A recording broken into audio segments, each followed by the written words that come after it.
Good morning student. आज हम हमारी पाठ्य पुस्तक आरोह का गद्य का प्रथम भाग जो कि महादेवी वर्मा के द्वारा लिखा गया है उसका अध्ययन करेंगे। सबसे पहले महादेवी वर्मा के बारे में जानकारी प्राप्त करना आवश्यक है। महादेवी वर्मा का जन्म 1960 फर्रुखाबाद उत्तर प्रदेश में हुआ।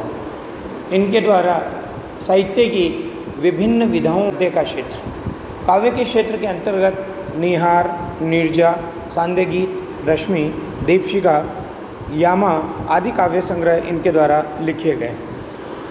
संस्मरणात्मक रेखाचित्र या संस्मरण और रेखाचित्र में इन्होंने मूल रूप से श्रृंखला की कड़ियाँ, आपदा, संकल्पिता, भारतीय संस्कृति के स्वर, अतीत के चलचित्र, स्मृति की रेखाएं, पथ का साथी और मेरा परिवार जैसे संस्मरण और रेखाचित्र लिखे। इन्हें साहित्य लेखन के ऊपर इनकी प्रमुख रचना यामा के लिए ज्ञानपीठ पुरस्कार प्राप्त हुआ और उत्तर प्रदेश हिंदी संस्थान का भारत भारती पुरस्कार भी इनको प्राप्त हुआ। पद्म भूषण से 1956 में इनको सम्मानित किया गया है। तत्पश्चात 1987 में इनका निधन इलाहाबाद में हुआ। जब हम साहित्य की बात करते हैं तो साहित्य में काव्य के क्षेत्र में छायावाद एक काव्य का वाद माना जाता है, जिसके प्रमुख आधार स्तंभों में 4 प्रमुख कवि हैं: प्रसाद, पंत, निराला और महादेवी वर्मा। इनको उस छायावाद का आधार स्तंभ माना है। महादेवी वर्मा साहित्य के सेवी होने के साथ साथ समाज सेवी भी थी। इन्होंने महात्मा गांधी के द्वारा बताए मार्ग का अनुसरण किया और शिक्षा तथा समाज के कल्याण हेतु निरंतर कार्य किया। स्त्री की जो पीड़ाएं होती है उन पीड़ाओं का सर्वप्रथम चित्रण इन्हीं के साहित्य में देखने को मिलता है। स्त्री की वेदना और पीड़ा को व्यक्त करती हुई इस लोक से परे ये किसी और सत्ता की ओर अभिमुख दिखाई देती है। इनके द्वारा लिखित श्रृंखला की कड़ियाँ साहित्य की एक ऐसी अद्वितीय रचना है जिसके द्वारा स्त्री विमर्श की भावना को प्रमुख रूप से बल मिलता है। यहाँ पर इनके जीवन में आई हुई एक ऐसी महिला का संस्मरणात्मक रेखाचित्र प्रस्तुत किया गया है जो कि स्मृति की रेखाएं नामक संस्मरण या साहित्य से लिया गया है। इस रचना का शीर्षक इन्होंने भक्तिन रखा। भक्तिन वास्तव में उस महिला का नाम नहीं था जिसने इनके जीवन में एक नौकरानी के रूप में प्रवेश किया। उसका मूल नाम लक्ष्मी था, लेकिन नाम से विपरीत उसका भाग्य था। तो यहाँ पर उस भक्तिन ने कैसे महादेवी वर्मा के जीवन में प्रवेश किया और किस तरह महादेवी के शहरी जीवन को ग्रामीण क्षेत्र की ओर अग्रसर कर दिया। महादेवी की विचारधाराओं को बदला और अधिकार प्राप्त नहीं होने के बाद भी वो वहाँ की अधिकारी बन बैठी। इस छल छद्म से भरे हुए समाज और पितृसत्तात्मक मान्यताओं को मानने वाले समाज में कैसे उसने एक संघर्षशील, स्वाभिमानी और कर्मठता से जीवन जिया। सारी ज़िंदगी अपने बेटियों के हक के लिए लड़ती रही और हार कर कैसे ज़िंदगी की राह को पूरी तरह बदल लेने का निर्णय आखिर उसने लिया। उसका संवेदनशीलता के साथ चित्रण यहाँ पर किया गया है। भक्तिन ग्रामीण क्षेत्र की एक साधारण सी महिला थी। उसके जीवन में प्रारंभिक समय में सुख था, मगर जब उसके पति का निधन हुआ तो उसके जीवन में दुखों का पहाड़ टूट पड़ा। उसकी पुत्री का भी विवाह हुआ, उसके भी पति की मृत्यु हुई, तो पत्नी का दुख और इसका दुख, साथ में समाज से मिलने वाली प्रताड़नाएं आदि ने इसके जीवन को झकझोर दिया। ऐसी भक्तिन का चरित्र चित्रण यहाँ पर किया गया है। तो सबसे पहले हम देखते हैं भक्तिन का शारीरिक व्यक्तित्व। छोटे कद और दुबले शरीर वाली भक्तिन अपने पतले होंठों की कोनों में दृढ़ संकल्प और छोटी आंखों में एक विचित्र समझदारी लेकर जिस दिन पहले मेरे पास आकर के उपस्थित हुई थी, तब से आज तक एक युग का समय बीत चुका है। यहाँ पर देखिए, सबसे पहले तो भक्तिन के शारीरिक व्यक्तित्व को बताया है और उसके बाद महादेवी कहना चाहती है यहाँ पर कि जब उसका आगमन हुआ तो उस समय को वो एक युग के समान मानती है, क्योंकि भक्तिन के व्यक्तित्व की एक विशेषता थी कि वो बहुत कम समय को भी बहुत लंबा समय बताया करती थी, क्योंकि वो किसी की चाकरी में या किसी की सेवा में बिताए गए समय को किसी प्रकार से कम नहीं बताना चाहती थी। तो जब भी कोई जिज्ञासु उससे इस संबंध में प्रश्न कर बैठता तब वो पलकों को आदि पुतलियों तक गिराकर और चिंतन की मुद्रा में ठुड्डी को कुछ ऊपर उठाकर विश्वास भरे कंठ से उत्तर देती है कि तुम पचेगा का बताई। यह 50 बरिस से संग रहते हैं। आप देखो, विचार करो, क्या कोई 50 वर्ष तक साथ रह सकता है? और रहता भी है तो उसके लिए बहुत लंबा समय चाहिए होता है। तो यहाँ पर देखिए, उस क्षेत्र की भाषा का चित्रण भी देखने को मिलता है कि तुम पचेगा का बताई, कि तुम पूछो इसका मैं क्या उत्तर दूं, क्या बताऊं कि ये कोई निश्चित रूप से 50 वर्ष का समय बीत चुका है कि मैं और महादेवी वर्मा साथ साथ हैं। अब उसकी बताई हुई उम्र के हिसाब से तो महादेवी वर्मा की उम्र कितनी बन जाती है? 75 वर्ष बन जाती है। और अगर वो ज़्यादा बताती है यहाँ पर, तो देखो भक्तिन क्या है, 100 साल की आयु पार कर जाती है। तो देखिए क्या कहा है यहाँ पर कि इस हिसाब से मैं 75 की ठहरती हूँ और वह 100 वर्ष की आयु भी पार कर जाती है। इसका भक्तिन को पता ही नहीं। पता हो तो भी वो संभवतः मेरे साथ बीते हुए समय में रत्ती भर भी अर्थात क्षण भर भी कम नहीं करना चाहेगी। मुझे तो विश्वास होता जा रहा है कि कुछ वर्ष और बीते जाने पर वो मेरे साथ रहने के समय को खींचकर कहाँ तक पहुँचा देगी? 100 वर्ष तक पहुँचा देगी, चाहे उसके हिसाब से मुझे 150 वर्ष की असंभव आयु का भार क्यों न ढोना पड़े। आप सोचो, क्या किसी व्यक्ति की आयु 150 वर्ष हो सकती है? तो भक्तिन महादेवी के साथ बिताए गए समय में किसी प्रकार से कम नहीं करना चाहती और उसके आधार पर महादेवी वर्मा की उम्र कहाँ तक पहुँच सकती है? 150 वर्ष तक की उम्र पहुँच सकती है, इसका अनुमान महादेवी लगाया करती थी। अब भक्तिन जो सेवा का कार्य करती थी उसमें वो अपने आप को हनुमान जी से या भरत जी से किसी भी प्रकार से कम नहीं मानती थी। तो सेवक धर्म में वो हनुमान जी से होड़ लगाया करती थी, स्पर्धा किया करती थी। कि सेवक धर्म में हनुमान जी से स्पर्धा करने वाली भक्तिन किसी अंजना की पुत्री न होकर एक अनाम धन्या गोपालिका की कन्या है। अंजना कौन? हनुमान जी की माता। तो वो अंजना की पुत्री नहीं थी बल्कि एक अनाम धन्या गोपालिका की कन्या है। और उस भक्तिन का मूल नाम क्या है? लक्ष्मीन अर्थात लक्ष्मी। अब नाम के विपरीत काम। पर जैसे मेरे नाम की विशालता मेरे लिए दुर्लभ है, ये कौन कह रही है? महादेवी, क्योंकि उनका नाम क्या है? महादेवी। और महादेवी क्या होती है? बहुत बड़ी देवी होती है, परंतु एक साधारण व्यक्तित्व थी, वो अपने आप को विशेष नहीं मानती थी। वैसे ही लक्ष्मी की समृद्धि भक्तिन के कपाल की कुंचित रेखाओं में नहीं बन सकी। कपाल की कुंचित रेखाएं, कपाल होता है ललाट, ललाट पर पड़ने वाली रेखाएं। तो क्या कहना चाहती है कि लक्ष्मण की जो नाम की समृद्धि थी वो भक्तिन की कपाल की रेखाओं में अर्थात उसके भाग्य में बंद करके नहीं रह सकी। वैसे तो जीवन में प्राय सभी को अपने अपने नाम का विरोधाभास लेकर के जीना पड़ता है। आज आप समाज में देख लो, नाम कैसा होता है और स्वभाव कैसा होता है।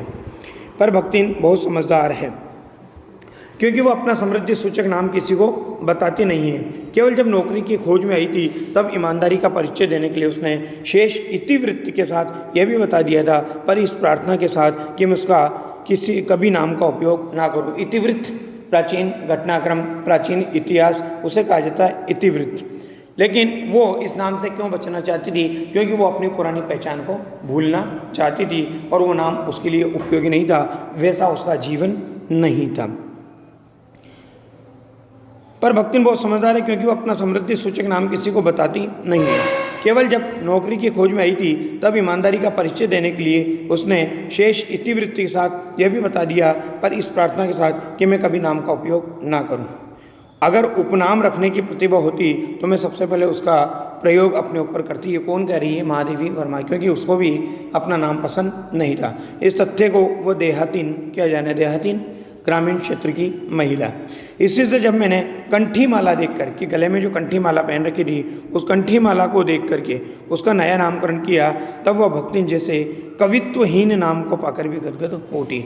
नाम को कवित्वहीन क्यों कहा? क्योंकि उस नाम की कोई विशेष गरिमा या महिमा नहीं थी, परंतु महादेवी के द्वारा, मालकिन के द्वारा प्रदान किया गया नाम था, उसको सुनकर के वो गदगद हो उठी। भक्तिन के जीवन का इतिवृत्त बिना जाने हुए उसके स्वभाव को पूर्णतः क्या अंशतः समझना भी कठिन होगा। अब महादेवी वर्मा भक्तिन के जीवन को आपके सामने प्रकट करना चाहती है और वो कहना चाहती है कि बिना उसके जीवन को देखे आप उसके व्यक्तित्व को, उसके स्वभाव को समझ नहीं सकते। वह ऐतिहासिक झूसी में गांव के प्रसिद्ध एक सूरमा की इकलौती बेटी नहीं थी। सूरमा पहलवान इकलौती बेटी नहीं थी, वी माता की किंवदंती बन जाने वाली ममता की छाया में भी पली बड़ी थी वो। यहाँ पर वी माता क्यों? क्योंकि उसकी सगी माता का निधन हो गया था और सौतेली माता उसके साथ थी। 5 वर्ष की वय में उसे हंडिया ग्राम के एक संपन्न गोपालक की सबसे छोटी पुत्र वधू बनाकर पिता ने शास्त्र से 2 पग आगे रहने की ख्याति कमाई और 9 वर्षीय युवती का गोणा देकर वी माता ने बिना मांगे पराया धन लौटाने वाले महाजन का पुण्य लूटा। देखिए यहाँ पर उस समय का सामाजिक स्थिति का चित्रण है और देखा जाए तो बाल विवाह के दोष को भी महादेवी वर्मा ने चित्रित करने का प्रयास किया कि 5 वर्ष की अवस्था में तो उसका विवाह हो गया और 9 वर्ष की अवस्था में गोणा हो गया। गोणा समाज की वो परंपरा है जिसमें लड़की शादी के बाद पहली बार ससुराल जाती है। अब पिता का उस पर अगाध प्रेम होने के कारण स्वभाव तो ईर्ष्यालु और संपत्ति की रक्षा में सतर्क वी माता ने उनके मरणांतक रोग का समाचार तब भेजा जब वो मृत्यु की सूचना बन चुका था। अर्थात महादेव अब भक्तिन की शादी हो चुकी थी, अब माता जलती थी क्योंकि पिता का स्नेह किसके साथ था? भक्तिन के साथ था। इसलिए जब पिता मरणांतक रोग से ग्रसित थे तब उनसे मिलने ना आ सके, इसलिए उसने कोई समाचार नहीं भेजा और भेजा भी तो तब भेजा जब उनकी मृत्यु हो चुकी थी और समाचार मौत का बन चुका था या मृत्यु हो चुकी थी। अब रोने पीटने के अब शगुन से बचने के लिए सास ने भी उसे कुछ नहीं बताया। क्यों? क्योंकि वो जानती है कि पिता की मृत्यु को भक्तिन बर्दाश्त नहीं कर पाएगी, इसलिए वो गुपचुप में उसे ससुराल से मायके भेजने के बारे में कहती है। अब भक्तिन जाती तो बड़ी खुशी खुशी है, लेकिन गांव में पहुंचते जब उसे सूचना पता पड़ती है तो वो उल्टे पैरों वापस लौट जाती है, क्योंकि वी माता से उसे स्नेह के भाव की प्राप्ति नहीं थी। रोने पीटने के अपशगुन से बचने के लिए सास ने भी उसे कुछ नहीं बताया और कहा कि बहुत दिन से नहर नहीं गई, नहर मायका सो जाकर देख आवे, यह कहकर और पैना उड़ाकर सास ने उसे विदा कर दिया। इस अप्रत्याशित अनुग्रह एक ऐसा अनुग्रह है जिसकी आप कभी कल्पना नहीं करते। आशा से विपरीत अनुग्रह होता है, वो जब प्राप्त हो जाता है तो उसे अप्रत्याशित अनुग्रह कहा जाता है। इस अप्रत्याशित अनुग्रह ने उसके पैरों में जो पंख लगा दिए थे वे गांव की सीमा में पहुंचते ही झड़ गए, जो मैंने आपको बताया। और क्या शब्द सुनाई दिए कि हाय लक्ष्मीन अबाई की अस्पष्ट पुनरावृत्तियाँ और स्पष्ट सहानुभूतिपूर्ण दृष्टियाँ उसे घर तक ठेल कर ले गई। सहानुभूतिपूर्ण दृष्टियाँ क्यों कहा? क्योंकि सबको पता था कि वी माता उसके प्रति स्नेह का भाव नहीं रखती। पर वहाँ पर न पिता का चिन्ह शेष था, न वी माता के व्यवहार में शिष्टाचार का लेश था। दुख से शिथिल हो गई और अपमान से जलती हुई वो उस घर में पानी भी बिना पिए उल्टे पैरों वापस ससुराल लौट पड़ी। सास को खरी खोटी सुनाकर उसने वी माता पर आया हुआ क्रोध शांत किया और पति के ऊपर गहने फेंक फेंक कर उसने पिता के चिर विछोह की मर्म व्यथा को अभिव्यक्त कर दिया। अब ये तो हुआ उसका पूर्व घटनाक्रम। अब अगला परिच्छेद देखिए उसके जीवन का। जीवन के दूसरे परिच्छेद में, दूसरे चैप्टर में क्या घटनाक्रम उसके जीवन में घटित हो रहे हैं। जीवन के दूसरे परिच्छेद में भी सुख की अपेक्षा दुख ही अधिक था। जब उसने गेहूं रंग की और बटिया जैसे मुख वाली पहली कन्या के 2 संस्करण और कर डाले, अर्थात कहने का मतलब उसके 3 पुत्रियां पैदा हुई, और तब सास और जिठानियों ने होंठ बिचकाकर उपेक्षा प्रकट की। क्यों?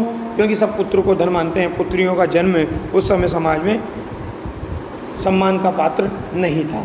उचित भी था क्योंकि सास 3 कमाऊ वीरों की विधात्री बनकर मच्छिया के ऊपर विराजमान पुरखिन के पद पर अभिषिक्त हो चुकी थी। मच्छिया जानते हो, छोटी खटिया जो होती है गांव में जो बिछाई जाती है बच्चों के लिए, उसे मच्छिया कहा जाता है। और उसके ऊपर वो जो सासू थी वो क्या बन चुकी थी? पुरखिन बन करके बैठ चुकी थी, क्योंकि उसने 3 कमाऊ वीरों को जन्म दिया था। और दोनों जिठानियों ने काकभूषणी जैसे काले लालों की क्रमबद्ध सृष्टि करके इस पद के लिए उम्मीदवार थी। मतलब कहने का मतलब है कि उसके जेठानियों के जो पुत्र हुए वो बिल्कुल काले थे। काले के लिए यहाँ पर कौन से संज्ञा का प्रयोग किया? काकभूषणी का। काकभूषणी कौन थे आपको पता है? काकभूषणी वह कौवा था जो राम के हाथ से रोटी छीन करके ले गया था। और छोटी बहू के परंपरा को छोड़कर, लीग को छोड़कर चलने के कारण उसे दंड मिलना आवश्यक हो गया।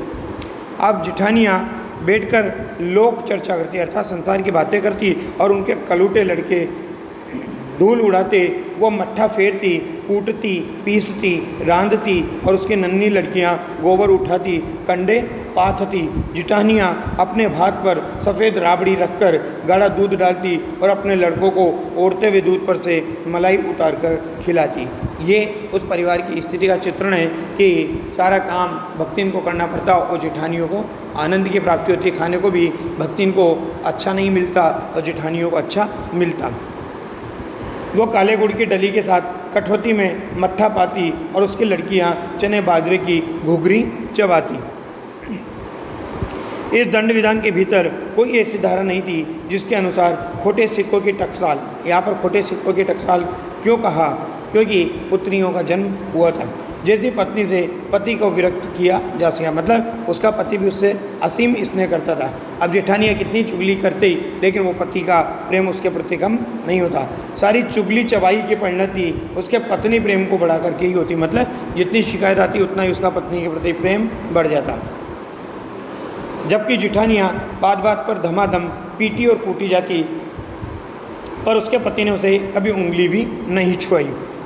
वो बड़े बाप की बड़ी बेटी वाली बात को अच्छी तरह से पहचानता था। इसके अतिरिक्त परिश्रमी, तेजस्विनी और पति के प्रति रोम रोम से सच्ची पत्नी को वो चाहता भी बहुत रहा होगा, क्योंकि उसके प्रेम के बल पर ही पत्नी ने क्या कर दिया था?